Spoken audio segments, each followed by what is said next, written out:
Hola, ¿cómo te va? Bueno, acá estamos en un nuevo programa de Geopolítica y Trabajo, programa 56 de Geopolítica y Trabajo. La idea era hoy hablar un poco de una parte de la historia del movimiento obrero que va desde el surgimiento de la democracia en Argentina, con Irigoyen, hasta el surgimiento del peronismo y cómo el sindicalismo nace de la democracia en Argentina, el sindicalismo argentino moderno. Lo tenemos también, hoy no está Rubén Cortina con nosotros, sí está Daniel Martín, que está en los controles, y como siempre está Alejandra Piaggi organizando todo. Y no lo tenemos a Rubén aquí en el estudio, pero sí lo tenemos en Ginebra, nada más ni nada menos. Creo, quizás no sea Ginebra, quizás sea la sede de UNI, que está en Suiza también, porque él está participando del comité ejecutivo del Sindicato Mundial UNI, Sindicato Global. Así que lo tenemos a Rubén en el teléfono. Vamos a hablar con Rubén para que nos cuente un poco qué está pasando y qué se ve del mundo hoy desde el sindicalismo mundial. Hola, Rubén. Hola, Pepe, ¿qué tal? ¿Cómo andamos? ¿Cómo te va? Contame, bien, contá bien. dónde estás. Acá con mucho frío. Acá con mucho calor. Frío. Bueno, y... Mira, estoy en la ciudad de Nyon, que es una ciudad que queda exacto. 20 minutos de tren desde Ginebra, donde tiene su sede central el Sindicato Global del Sector Servicios de UNI, del que yo tuve el honor de presidir mundialmente hace 3 años atrás.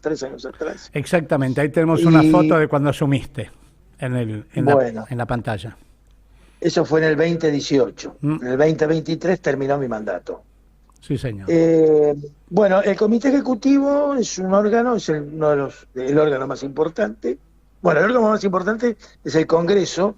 El comité ejecutivo es precisamente eso, es el que ejecuta las resoluciones del Congreso. Es un comité ejecutivo en el que participan aproximadamente 130, 140 compañeros y compañeras, y se reúne una vez al año, en el mes de noviembre, ahora precisamente, en una reunión de 2 días de duración. En algunas oportunidades el Sindicato Global organiza previamente una reunión temática. En este caso no hubo ninguna, pero... Sí, servicios... informemos que servicios abarca prácticamente todo, bancarios, comercio, gráficos. Bueno, abarca comercio, bancario, postales, gráficos, postal y logística, medios, servicios a la propiedad, vigilancia. Todos los sindicatos del mundo de esos sectores están ahí representados, ¿no? Importantísimos. Exactamente. Bueno, estas 120 personas representan esos sindicatos, que totalizan aproximadamente unos 22 millones de afiliados a nivel mundial. En América se calcula que son 5.400.000. Y bueno, es un sindicato muy, muy dinámico, muy activo. Esta reunión se está desarrollando en el medio de una inestabilidad mundial muy compleja. Hoy se debatió el tema Palestina-Israel, con la presencia de la central obrera israelí, la Histadrut, y con la central obrera. Cuando digo central obrera me refiero a los sindicatos de Israel y de Palestina, de los sectores que representan la UNI, pero que lógicamente están respaldados por sus respectivas centrales obreras, ¿no? Muy interesante. Bueno, hoy hubo un debate muy importante alrededor de un documento, hubo una la verdad que quedamos todos muy sorprendidos, porque a contrario de lo que pensábamos que podría haber un debate álgido alrededor de lo que está pasando en la Franja de Gaza. Entre israelíes y palestinos. La representante de Israel dio un discurso realmente muy importante, muy reconociendo la voracidad de Israel y de Netanyahu. Con críticas al gobierno. Fuertemente con críticas, y que había que parar esto, que había que parar estas cuestiones, que había que terminar con los asentamientos, que había que levantar la solución de los 2 estados, ¿no? Mirá. Sí, concretamente. Mirá. Cosa que Netanyahu no está de acuerdo. Y sin usar palabras más duras que son, me parece que a veces ensucian el debate, ¿no? Estuvo muy bien, fue muy aplaudida, e inmediatamente después hizo uso de la palabra Héctor Daer, que es un compañero absolutamente pro-palestino, y realmente también estuvo muy bien porque la felicitó a la compañera, y yo creo que fue un buen final del primer día del comité. Así que fue muy interesante. Bueno, y después hubo una ponencia de la secretaria general, Christy Hoffman, sobre el tema paz y democracia, ¿no? Temón. Que desde mi punto de vista estuvo bien, pero me parece que le faltó algún elemento que tiene que ver más bien con el tema de la economía, y fundamentalmente hay una escasez de debate sobre la cuestión geopolítica acá, ¿no? Esto es una posición personal mía. Me parece que falta contextualizar mucho más los debates específicos y englobarlos en un análisis un poco más como si global, no hubiera pasado nada. Como si no estuviera pasando nada, como si la propia guerra de Palestina e Israel o la guerra de Ucrania y Rusia no tuviera nada que ver con el contexto mundial, es decir, o te digo, más sencillamente, como si la pelea por los derechos sindicales, que hoy están bajo ataque, no tuviera también que ver con lo que está pasando globalmente. Bueno, esa es una posición muy argentina, y nosotros hoy acá estamos sindicatos de juegos, sindicatos de postales, logística, bueno, todo lo que acabo de mencionar hace un rato. Sí. Pero de Argentina está sanidad, está comercio, está espectáculos públicos, estaba la bancaria, está juegos, Aleara. Hay una linda representación argentina. Bueno, un poco planteábamos eso, ¿no? Que yo creo que mañana se va a hacer el informe de las regiones. Y me parece que vamos a hacer una serie de planteos por la positiva, pero planteos al fin, ¿no? Así por regiones, sí, que informa Uniaméricas, toda América. Mañana se informa Uniamérica, Unieuropa, incluye Estados Unidos y Uniáfrica. Exactamente. Bueno, la secretaria general, además de ser norteamericana, además de ser la secretaria general, es norteamericana, así que hubo por parte de los representantes de Estados Unidos una crítica feroz contra la política de Donald Trump, ¿no? Claro. Así que yo creo que es una muy buena reunión en un contexto de crisis, ¿no? Hay que evaluar también el momento, ¿no? El contexto, ¿no? Crisis económica transición, y el avance tecnológico y tecnológico, claro, geopolítico, y estamos en un momentón. Exactamente. Así que creo que hubo buenos debates y creo que mañana vamos a continuar toda la mañana y la primera parte de la tarde con los informes regionales. Esto es importante decirle a los oyentes, lo realizan todos los sindicatos globales del sector, que hay 8 sindicatos globales, claro, el de servicios, el de industria, el de la esto no quiere decir que esto lo hace solo la UNI, también lo hace Industriol, para el sector de industrias, la Internacional de la Construcción de la Madera, la Internacional de la Educación, la Internacional del Transporte, que es como se organizan los trabajadores mundialmente desde el punto de vista sectorial. Exacto. Muy bien. Bueno, Rubén, te liberamos. Listo, perfecto. Listo, dale, perfecto. Así te vas a dormir. Un abrazo grande a todos. Bueno, sí, un abrazo grande. Un abrazo grande a todos. Abrazo a los compañeros y compañeras también por allá. Dale, serán dados. Chau, un abrazo a ustedes. Hasta luego. Chau. Bueno, Rubén Cortina, enviado especial a la reunión cumbre de UNI en Ginebra, análisis sindical mundial, con mucho peso por lo que está pasando en Gaza, pero también sobre la economía mundial y el avance de la tecnología, y como él señalaba también, este problema que hay en el análisis, sobre todo, llamémosle eurocéntrico, ¿no? Cuando se ve desde Europa o de Estados Unidos, en donde la geopolítica no cumple un rol importante.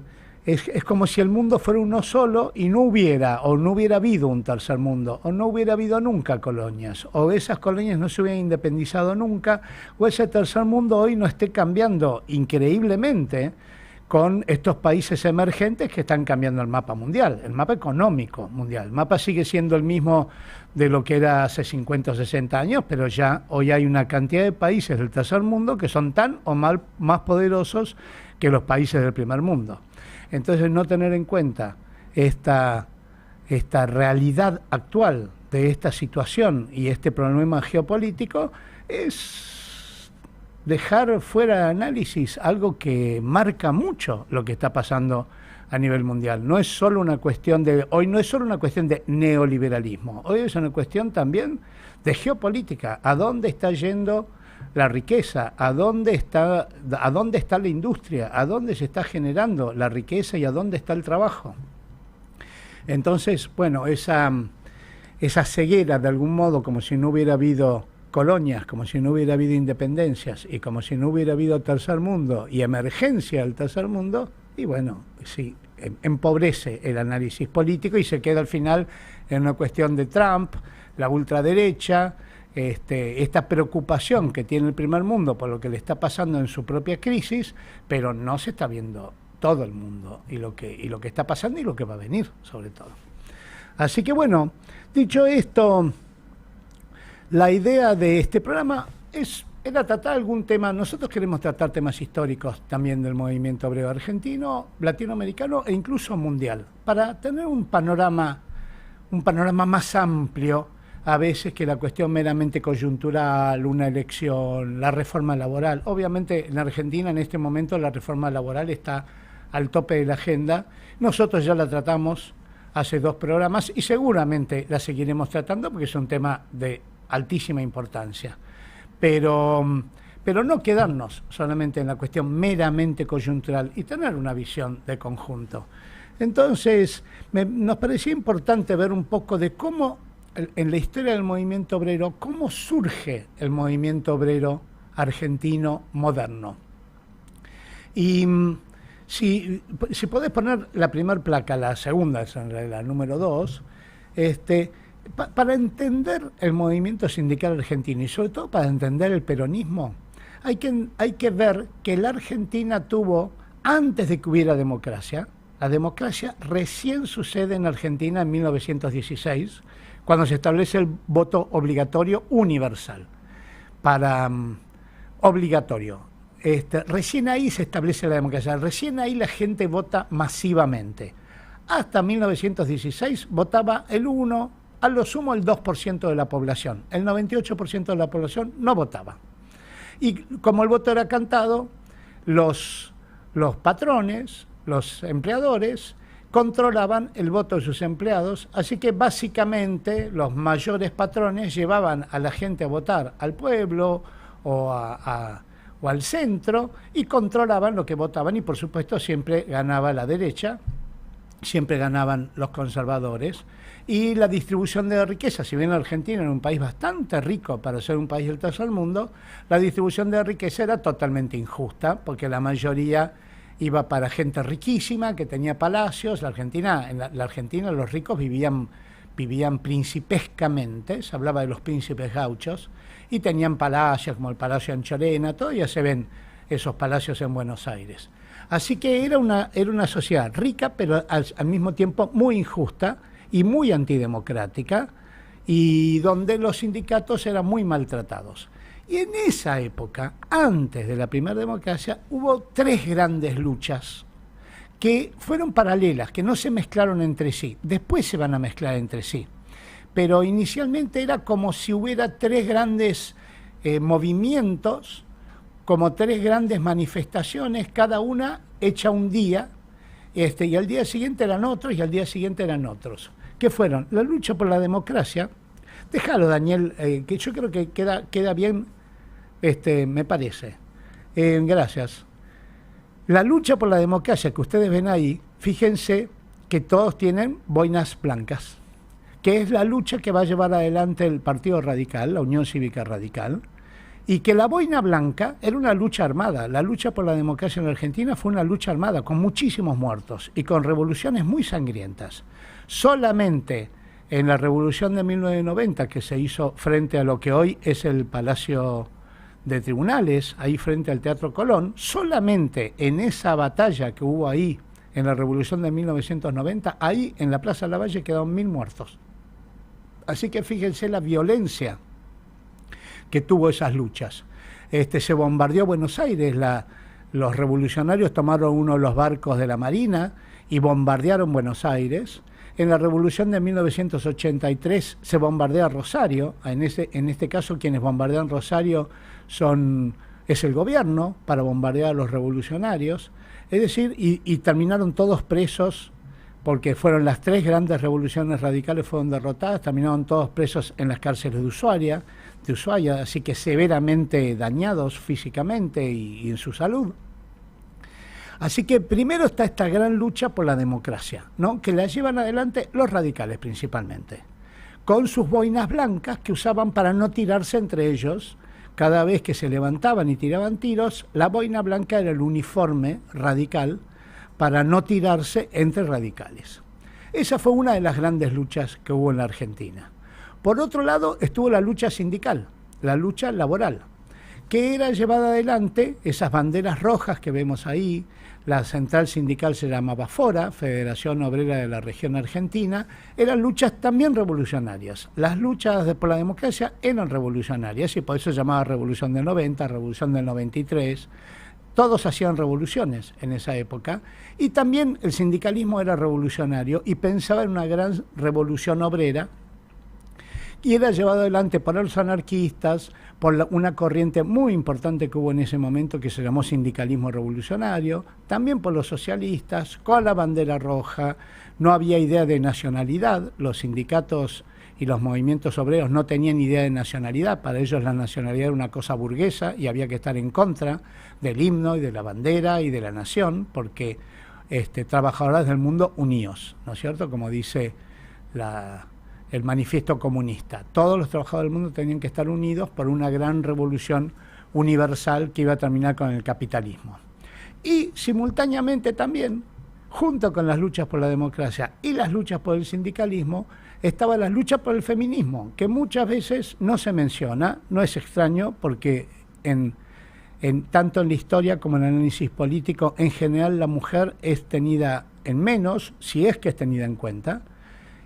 Las luchas feministas fueron también muy importantes. En aquella época las mujeres eran legalmente desiguales, eran incapaces de derecho, no tenían derecho de propiedad sobre sus propiedades, eran propiedad del marido, no podían estudiar, no podían hacer deportes, tenían una obligación de casarse, esa vieja tradición de que la mujer estaba solamente para reproducirse y para casarse, y que si no te casabas, si una mujer no se casaba, quedaba solterona para el resto de sus días. Bueno, yo creo que más o menos imaginan cómo vivían esas mujeres antes de tener derechos. Tenían cero derecho. Por eso a veces cuando se habla del feminismo es una gran injusticia no darse cuenta lo mal que trató la civilización masculina a las mujeres, lo mal que trató y lo mal que sigue tratando. No me canso de recordar que hasta hace 10 años en Argentina todavía estaba el derecho de los varones a violar a sus esposas. El derecho a violar. No el derecho a maltratar, no el derecho a pegarle un cachetazo. No, bastante más grave. Y pareciera a veces que esas cosas absolutamente atroces son menores, y después cuando una mujer se divorcia o una mujer hace un escándalo o hace una denuncia, parece que fuera una bruja y que esas cosas son, como dicen ahora, ¿no? Las mujeres se fueron al otro extremo. No se fueron al otro extremo, No se fueron al otro extremo. No hay incapacidad de los hombres, no se estableció el derecho a violar a los hombres ni el derecho a matarlos, Todo eso existía antes. Y si ustedes escuchan las canciones, Te maté porque eras mía, hay una canción de los Beatles que dice, huye porque si te alcanzo te mato, de los Beatles. Entonces no hay otro extremo. Pero bueno, esas fueron las tres grandes luchas de la Argentina antes de la democracia. Y eran los tres grandes problemas que tenía esa Argentina de Roca, esa Argentina predemocrática, esa Argentina riquísima, pero que era antidemocrática, era antilaboral, antitrabajo y era antimujer. Y esa Argentina termina en 1916, cuando por diálogo, se ponen de acuerdo los conservadores y los radicales. Hay una reunión histórica entre Irigoyen y Roque Sáenz Peña, y están de acuerdo, se ponen de acuerdo los dos en sancionar una ley que establezca que el voto tenga que ser secreto y obligatorio. Solo para varones, problema, porque las mujeres no tenían derechos, y por lo tanto no se consideraban como sujetos, solo para varones. Por lo tanto fue una democracia medio incompleta. Pero también se puede pensar que en la familia, en general, no siempre, pero en general, el voto suele coincidir. Entonces, marido y mujer, esposo y esposa, suelen votar parecido, aunque no necesariamente. Pero bueno, en general puede decirse que el primer gobierno democrático que hubo en la Argentina fue el gobierno radical, a pesar de que la mitad del pueblo no votó y no pudo votar hasta 1951, ya en el peronismo, cuando se consigue ese derecho a votar y a ser votada. Entonces, en esta primera democracia, que esto es lo importante, la democracia llega en la Argentina en 1916 con estas tres grandes luchas que están ahí. La lucha por la democracia, la lucha por los derechos laborales y la lucha por los derechos de las mujeres. Y efectivamente, Daniel, si cambias a la próxima diapositiva, efectivamente esos derechos van a estar en juego en esta primera democracia, y la democracia va a tener dos caras. Esta primera democracia, esto a veces no se estudia bien y no se entiende bien lo que pasó en ese momento. Y cuando no se entiende bien lo que pasó, no se entiende bien qué pasó ahí con el movimiento obrero y no se entiende bien qué pasó entre los radicales, ese gobierno tan popular que consiguió la primera democracia, y el movimiento obrero, otro movimiento muy popular que buscaba los derechos obreros. Y esto es lo que queremos destacar hoy en este programa, esas dos caras de la primera democracia. Poneme la siguiente, Daniel. La primer cara de la democracia, esa que estamos viendo en esta placa ahí, fue una cara brillante de la democracia, luminosa de la democracia. Esa primera democracia de Irigoyen consigue dos derechos extraordinarios para el movimiento obrero: el derecho de huelga y el derecho a la negociación colectiva, a los convenios colectivos. Derecho de huelga y convenios colectivos. Miren lo que estoy diciendo. Muchas veces, se identifica que el derecho de huelga y el derecho a la negociación colectiva es algo peronista, y no es peronista. Eso es radical, 100%, por lo menos por primera vez. Obviamente el peronismo toma eso. Pero quien por primera vez lo pone en la historia argentina es Irigoyen. Antes de Irigoyen, la huelga era reprimida con el ejército. Ahora vamos a ver que después de Irigoyen también pasó eso, y van a ver qué complicada esta historia.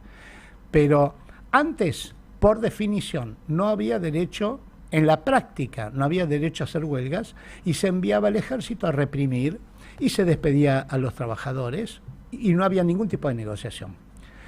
Es Irigoyen el que dice no.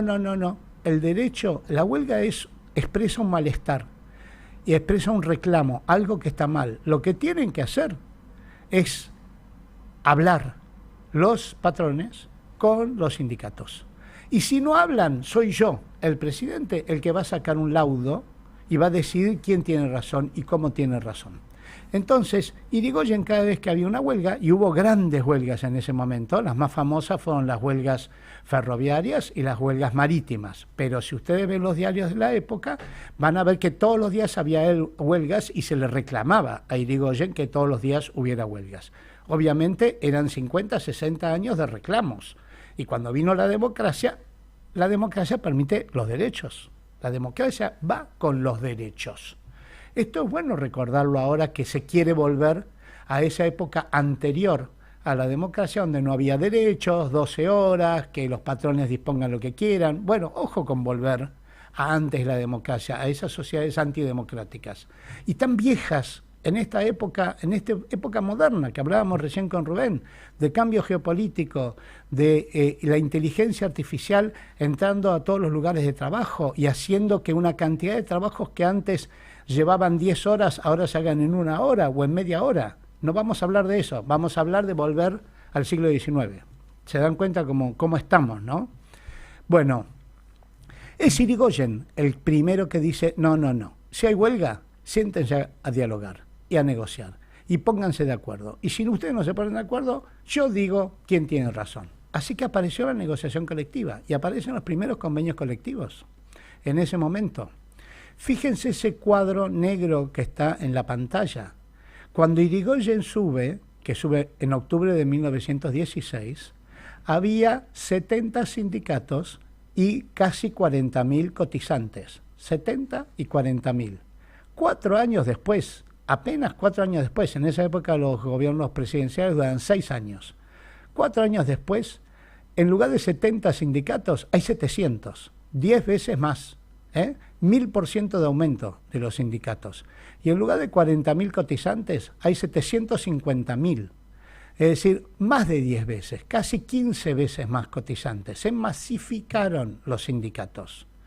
Todo el mundo se metió en un sindicato. Todo el mundo empezó a entender que los sindicatos eran la manera de defender los derechos.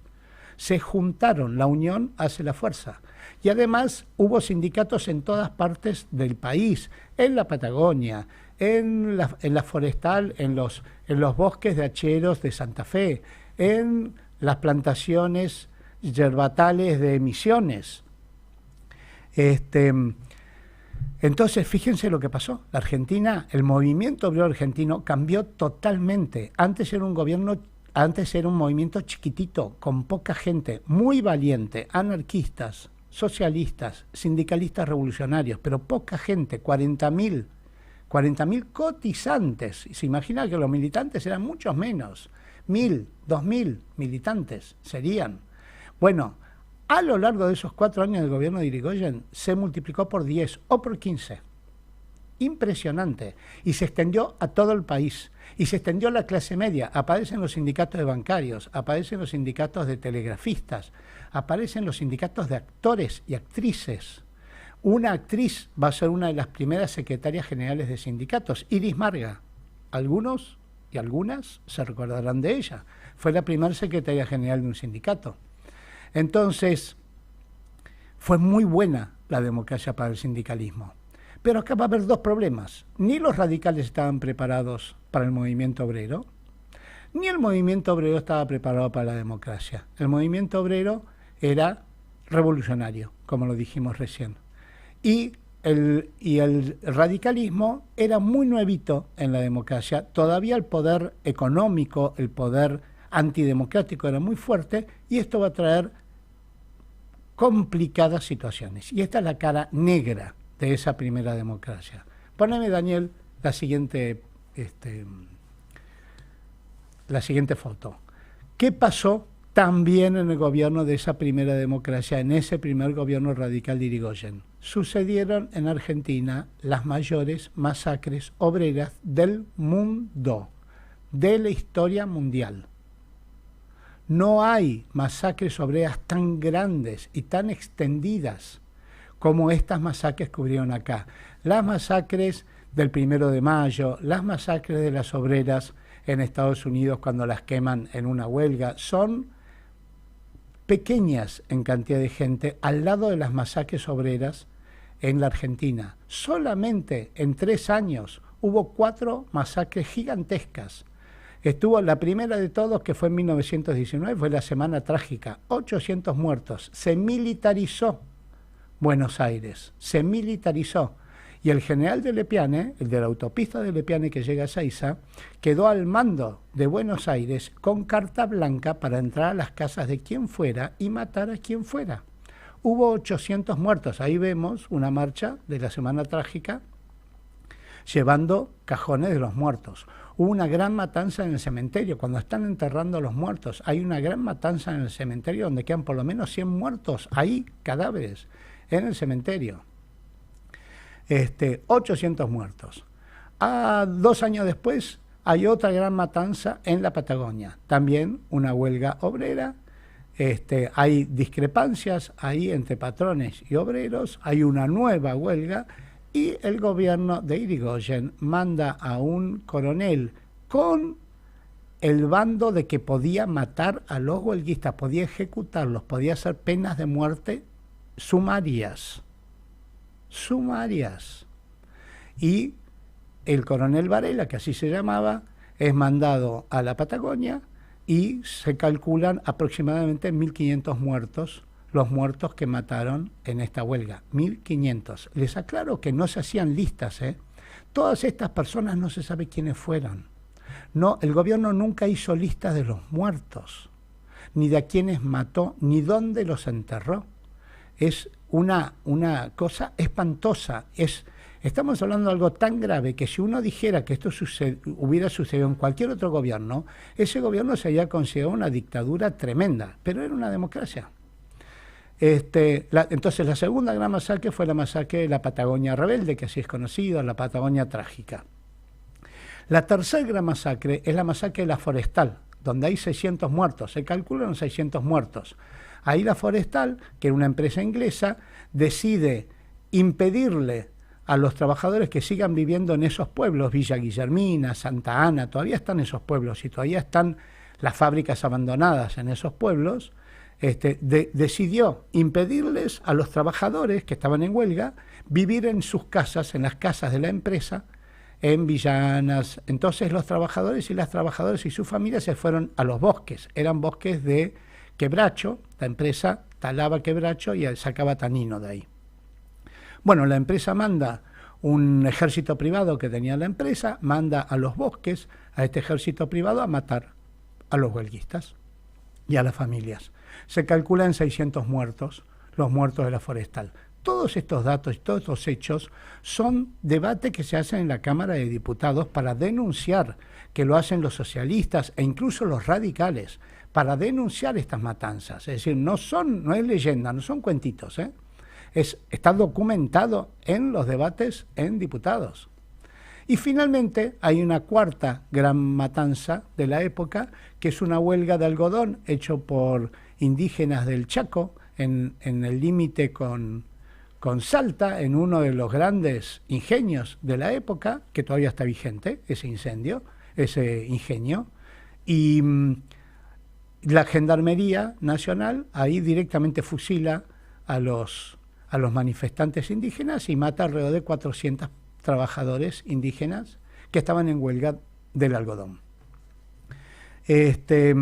Entonces, lo que hay que pensar es que con semejantes matanzas de obreros, a pesar de que esa primera democracia fue muy positiva desde el punto de vista del derecho de huelga y desde el punto de vista de los convenios colectivos y desde el punto de vista de la expansión de los sindicatos, ahí claramente hay un problema de que, por un lado, el gobierno no sabe manejar las huelgas y entonces cede a los sectores más bárbaros y directamente mata a mansalva a millones de personas, y por el otro lado hay sindicatos revolucionarios que tampoco entendieron que eso era una democracia y que había que manejarse democráticamente. Eran revolucionarios, querían hacer una revolución obrera, no creían en la democracia ni en la nación ni en la Argentina. Así que ahí entra en crisis.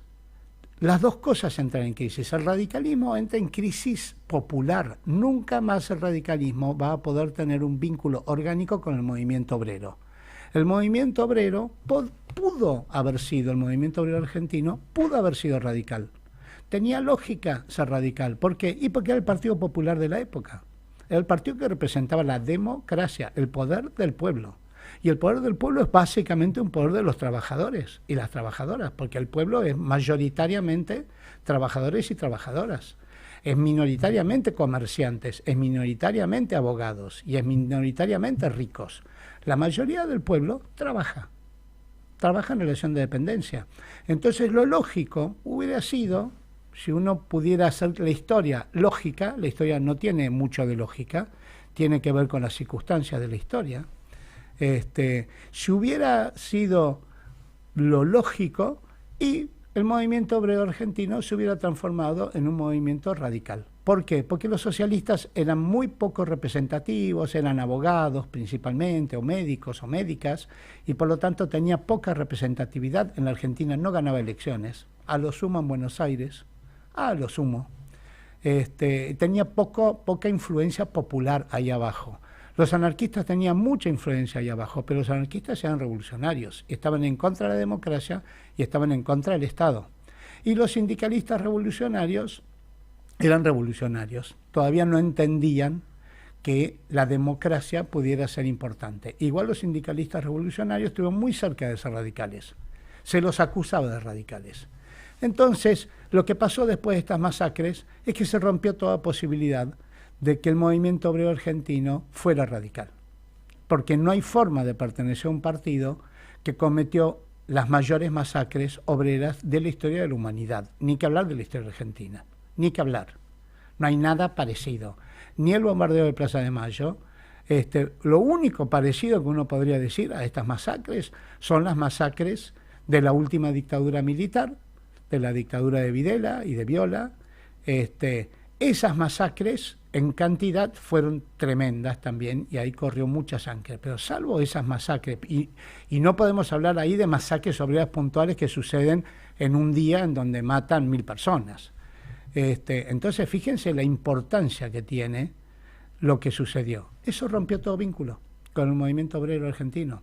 Y el movimiento obrero argentino, que debió haber sido el corazón de la democracia argentina, porque la mayoría de la población es obrera, es trabajadora, debió haber sido el corazón de la democracia argentina, perdió todo vínculo con el partido que representaba la democracia argentina, que era el Partido Radical. Un problema, un gran problema.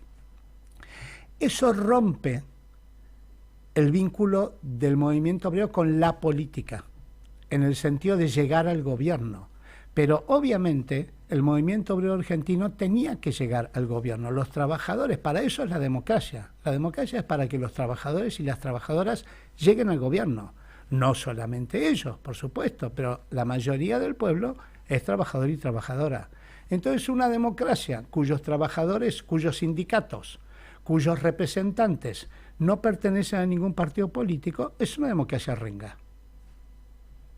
La caída de Irigoyen en 1930, en parte, es porque quienes debieron haber defendido esa democracia no se sentían representados por Irigoyen. ¿Por qué? Y porque los sindicatos debieron haber defendido esa democracia, pero los sindicatos habían sido masacrados por Irigoyen. Entonces, era una democracia renga. Era una democracia renga. Y era una democracia renga porque los trabajadores no habían encontrado su inserción en la política, su partido político, como pasó en Estados Unidos con el Partido Demócrata, o como pasó en Inglaterra con el Partido Laborista, o como pasó en Alemania con el Partido Socialista Democrático, Socialdemócrata, o como pasó en Suecia con el Partido Socialdemócrata. Es decir, en muchos países del mundo las democracias se sustentaron en partidos obreros. Acá, cuando hubo la posibilidad de que el movimiento obrero entrara al radicalismo, eso fue interrumpido en parte por la actitud revolucionaria en el sentido antidemocrático del movimiento sindical y en parte por la actitud asesina del gobierno que mandó a matar a miles de personas. ¿Qué produjo esto? Poneme, Daniel, la siguiente, por favor. ¿Qué produjo esta crisis?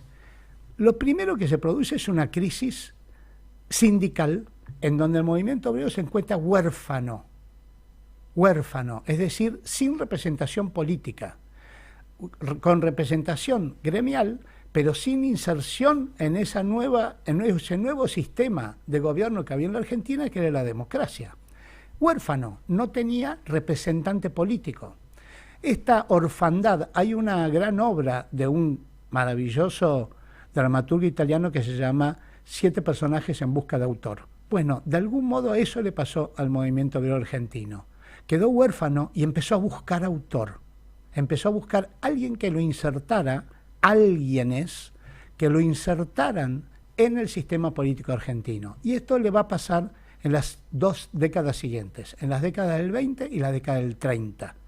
Va a empezar a buscar una forma de insertarse en ese nuevo sistema político que había en Argentina, que se llamaba democracia. Al mismo tiempo, como si fuera poco esa crisis, la Fora es disuelta, los grandes sindicatos son disueltos, empieza a decaer la corriente anarquista, empieza a desaparecer porque quedó muy mal parada por las grandes masacres. Obviamente que cuando hay una masacre, la culpa es del asesino, pero también hay una culpa de quien expuso al pueblo a esos asesinos. Porque si yo mando a la gente a morir, bueno, yo también soy responsable. El general también es responsable de cuando manda a sus soldados a morir. Entonces ahí hay una culpa, obviamente una culpa por actor de los asesinos, pero también hay una culpa por irresponsabilidad de quienes dirigieron al movimiento obrero en ese momento y que lo llevaron a semejantes masacres. Eso desprestigió al movimiento obrero argentino, sobre todo al anarquismo, a los sectores más radicales, y se empieza a construir un nuevo sindicalismo. Ahora vamos a ir a eso. Pero en primer lugar tomamos en cuenta esto, crisis sindical. Y como si fuera poco, hay una crisis de la democracia.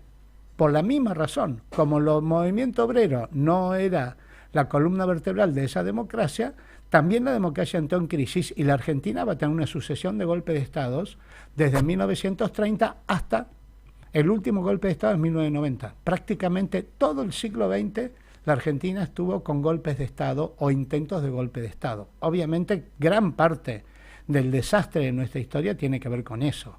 La Argentina nunca pudo ser democrática y recién en los últimos años, pero ya con una Argentina muy vapuleada, muy destruida, con su clase media destruida, con sus trabajadores destruidos, recién ahí con una deuda externa ilevantable, nunca pudimos levantar esa deuda externa que nos dejaron las dictaduras.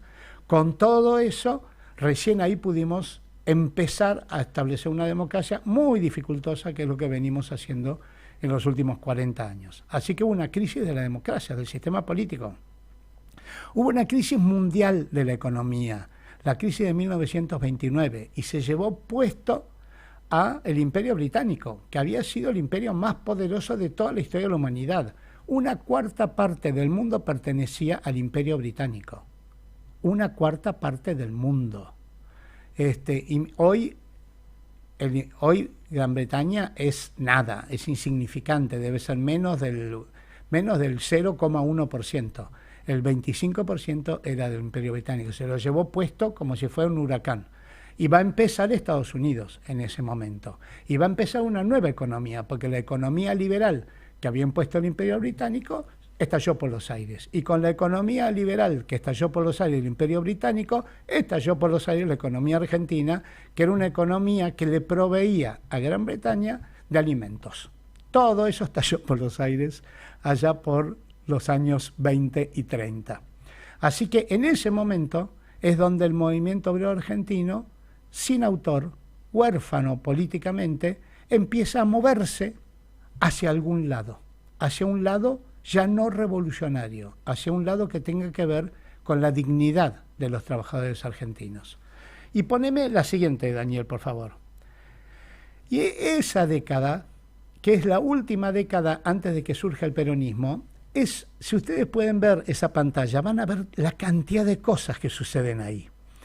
El movimiento obrero argentino primero empieza a crear nuevos sindicatos, un nuevo tipo de sindicato. El primer sindicato novedoso que crea el movimiento argentino es la Unión Ferroviaria, el gran sindicato argentino hasta la llegada de la UOM, de la Unión Obrera Metalúrgica.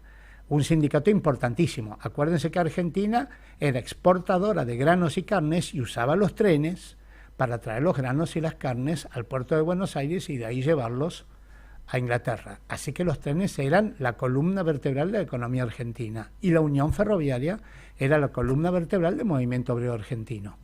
La Unión Ferroviaria se crea en 1922 y es un nuevo tipo de sindicato, nacional, vertical, bien disciplinada, con todos los distintos trabajadores adentro, los guardas, los piqueteros, los tiqueteros, los que picaban los tickets, los guardabarreras, todos los trabajadores y trabajadoras del ferrocarril en el mismo sindicato.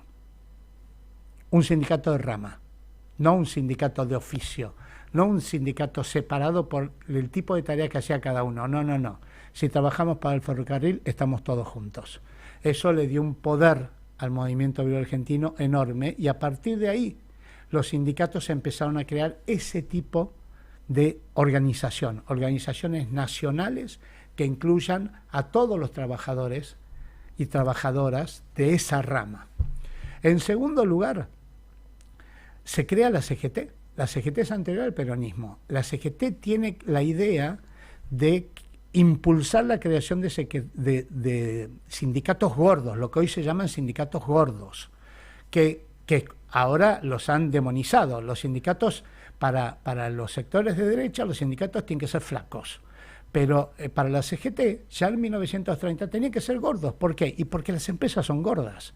Porque si vos tenés que negociar con empresas multinacionales, si tenés que negociar con empresas de ferrocarriles inglesas, son enormes. Vos no podéis negociar con un sindicatito de 10 trabajadores, de 20 trabajadores. Tenés que negociar con Carrefour, tenés que negociar con Volkswagen, tenés que negociar con Ford, tenés que negociar con el Banco Santander.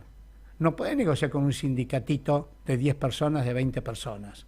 Entonces tienen que ser tan gordos los sindicatos como las empresas. Imposible ser tan gordo como una empresa multinacional, por supuesto, pero por lo menos gordo, que abarque todos los trabajadores de un país. Eso hizo la CGT. Y otra cosa que hizo la CGT es todos los trabajadores en la misma central. No distintas centrales, no una central socialista, otra central radical, otra central anarquista, otra central comunista, no. Todos los trabajadores y todas las trabajadoras como hermanos, no importa la idea política que tengan. Vos podés tener la idea política que quieras, habrá un partido político más obrero que otro, pero todos son hermanos y hermanas en el trabajo. En esta época, vean ese edificio que está ahí abajo. Ese es el edificio de la Unión Ferroviaria. Piensen que en esa cantidad de oficinas hay empleados administrativos. Se está pensando, ya no se está pensando en hacer una revolución, se está pensando en dar servicios al trabajador y a la trabajadora. Que el sindicato sea una forma de mejorar tus condiciones de vida, que ahí se hagan cálculos, que se estudie cómo son las empresas ferroviarias para negociar con las empresas, que haya médicos para atender la salud de los trabajadores, las obras sociales. En la planta baja de ese edificio que todavía está en la Avenida Independencia de Buenos Aires, había un cine, el Cine Unión, para que los trabajadores y trabajadoras y sus familias puedan ir a ver cine, a recrearse, a tener centros de recreación. Eso ya no es un sindicato que va a ser una revolución y que va a terminar con la democracia. No, no, es un sindicato que está pensando en mejorar las condiciones de vida reales de los trabajadores, que los trabajadores se identifiquen con su sindicato. En esa época es la misma época que aparece la bandera azul y blanca en los sindicatos. Se abandona la bandera roja y se empieza a identificar el sindicato con la patria, con la nación. El nacionalismo sindical. No es un nacionalismo en contra de otros nacionalismos, es un nacionalismo para identificarse con tu propio país, con tu patria. Asumir, porque gobernar un país también es identificarse con ese país. Vos no podés gobernar un país y odiar el país y el Estado. Tenemos el problema en la Argentina hoy, ¿no? Tenés un presidente que odia la bandera argentina y odia el Estado argentino. Bueno, imposible gobernar un Estado y odiarlo al mismo tiempo.